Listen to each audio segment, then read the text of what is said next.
After exercising some demons and silencing some doubters in round 1, the Portland Trail Blazers now move on to a much harder challenge in the Denver Nuggets. This is the preview for the second round for your Portland Trail Blazers. This is True Blazer Fan, and I'm your host, Tori Jones.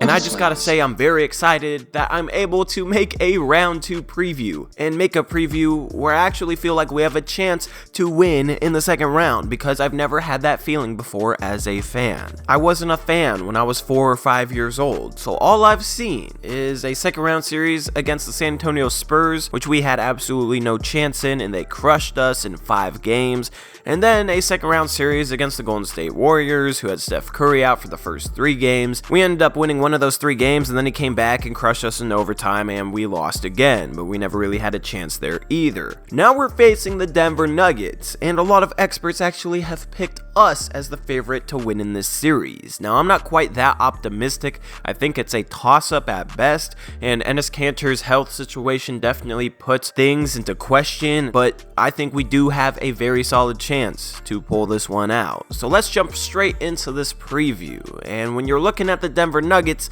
you gotta start off with Nikola Jokic and Jamal Murray.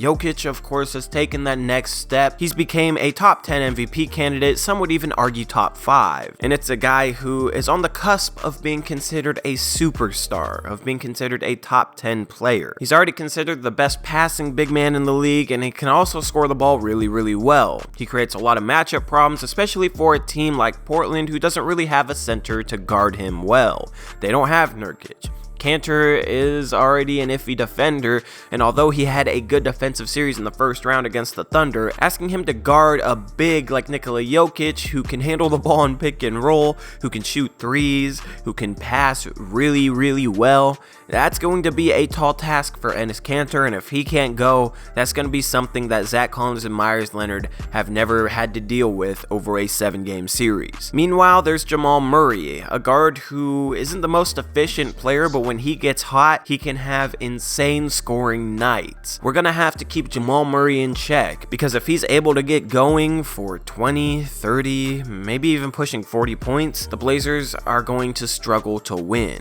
Murray plays extremely well off Nikola Jokic. He moves really well off the ball, cuts hard, knows when to backdoor cut, and knows when to attack handoffs, and he's a guy that it's really hard to guard when Jokic has the ball up top, because if he comes for a handoff and you're following him, you take away the 3, but then if Murray cuts around him, since you're trailing the play, he has a step on you for a backdoor lane. If you decide to go under, he's a guy that can catch a handoff and immediately pull up for 3, and if he gets hot, he's a very deadly shooter. This is the case with Gary Harris and a number of guards in Denver's offense as well, so guarding these guys and taking away their good opportunities is very difficult with Jokic having the ball up top. The problem is, when you give a lot of effort to take away shots from the role players, Nikola Jokic tends to go off. He's the type of guy you need to give a lot of attention to, or else he can have 40 points in a game. In Game 6, the San Antonio Spurs stopped deciding to double team Jokic, which they did during the first 5 games, and Jokic responded by dropping 43 points. When they had double teamed Jokic in the first 5 games, they did win Game 1 because the Nuggets couldn't hit a shot, but Games 2 through 5, the Nuggets role players really got going, and the San Antonio Spurs struggled because of it. So it comes down to a pick your poison type of scenario. Do you double Nikola Jokic and make some inexperienced role players try and beat you from the perimeter? That's playing with fire, as they do have some very solid shooters. Or do you take away all the role players and see if you can coax Nikola Jokic into taking a bunch of shots and hopefully missing a bunch of them and being able to defend them that way? There really is no right answer, and I hope Terry Stotts has 2 different type of game plans instilled in the Blazers on how to guard Nikola Jokic. Now, they only had a day to prepare because the Nuggets Spurs series went 7 games, but double teaming and then rotating on the backside is something that Portland should have worked on all season. And then if they want to take away role players, I think they would honestly play their normal defensive scheme that they've played all season long.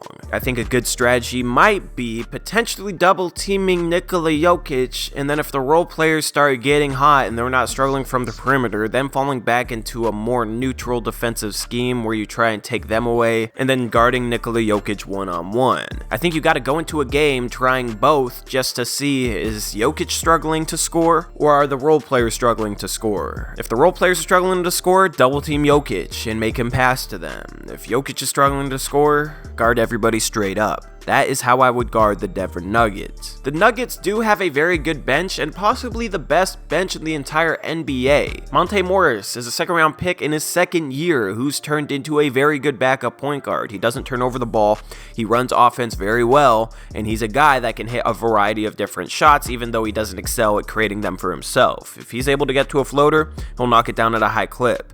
If he's able to get a driving lane, he's able to attack the rim and get a bucket inside. If he gets an open three, he can knock those down as well, and he's a solid passer too. He's just not a guy that's going to be isolating and trying to break guys down with the dribble, or a guy who's going to make exceptionally difficult shots. Then you have Malik Beasley, who's a 3-and-D guard off the bench who's also extremely athletic. This dude can catch fire and really tilt games in the Nuggets' favor. This dude is the X factor off their bench in my opinion, as although he's over a 40% three-point shooter for the season, he's still young and he's still a little bit inconsistent. Former Blazer Will Barton is now coming off their bench. He was their starter going into the season, had an injury, missed a lot of time. He was their starter last year, but he's been supplanted in the starting lineup by Torrey Craig, who is a little bit better of a defender and probably a guy that they'll put on Damian Lillard. Will Barton can be erratic at times, but as we all know, he's very, very skilled and very good with the ball. Can make the right pass, can get downhill with a lot of speed, and the one thing he's really improved since being traded from Portland a few years ago is his three-point shot. This dude can now knock down threes, and although he's kind of struggled this year, part of that was due to coming back from injury. I love Will Barton. It sucks that we gotta go against him, but he's a fun player to watch and I'm excited to see him play. Then you have Mason Plumlee as a backup big man, and we all know what he can do. Obviously, traded him for Nurkic, which was definitely an upgrade, but that's not a knock on Plumlee because he's one of the best bigs off the bench in the entire league, and he provides some consistency with Jokic with his passing ability. He can't shoot outside of 10 feet. His free throws are a problem. I could definitely see us maybe fouling him here or there to send him to the free throw line because he struggles with his free throws so much. And he's going to be a hard big to guard. Now there's one name that I haven't mentioned on their team that I've saved for last on purpose, and that is Paul Millsap. And he absolutely destroyed us all season, and Al-Farouq Aminu really struggled to guard him. Al-Farouq Aminu has the length. Paul Millsap is listed as 6'8", Aminu's listed as 6'9". But Millsap is very, very strong and a very skilled player. But we can't let him go off for 20 points on a 7-for-7 shooting start like we did in one of the games earlier this season. Now in terms of how we should attack them offensively, we just attacked Steven Adams hard in pick and roll and had a lot of success because Steven Adams did not have the foot speed to get up high enough to take away Damian Lillard pull-up threes, and if he was able to get high enough, Damian Lillard was able to blow by him and get a layup, or blow by him and collapse the defense enough to get an open kick-out three. Nikola Jokic is going to have all the same issues defending the pick and roll, and we should be running pick and roll at him every time down the court. Paul Millsap is a very mobile big, so if we run pick and roll with Millsap defending us, he's a guy that could definitely trap pick and roll and give us a little bit of problems. But Nikola Jokic, on the other hand, doesn't have any chance to be able to get up there and trap, and if he does, that puts him at risk of fouling more. If he's trying to beat Dame to a spot and get up high enough to trap and Dame's coming off that screen hard, you could definitely pick up some blocking fouls on Jokic. Jokic is so good offensively that I think part of our offensive game plan should be to try and get him in foul trouble. Jokic is also a guy that if he picks up fouls, he's prone to getting technicals, he's prone to getting himself out of it mentally, and he's prone to falling apart. So if you're able to get Jokic in foul trouble, that means he's off the court more because they can't play him, and that means there's a higher chance that he's not going to play as well once he does actually get back into the game. All in all, it's a very hard series for me to get a feel for, and in my game recaps, I'll definitely break down some stuff I haven't talked about, some stuff that I'm waiting to see how it turns out for us, and I'm really excited to start making game recaps for a new team that will present new challenges. So game 1 is tonight. We need to steal one of these first two on the road. The Nuggets are tired because they just played a 7-game series. Meanwhile, the Portland Trailblazers have been able to rest. Hopefully Cantor can play tonight. If not, it's time for Myers and Collins to step it up. So anyway, I hope you enjoyed this series preview, True Blazer fans. And with that, I'm out here. This has been Tori. I'll see you guys later. Peace out. Go Blazers.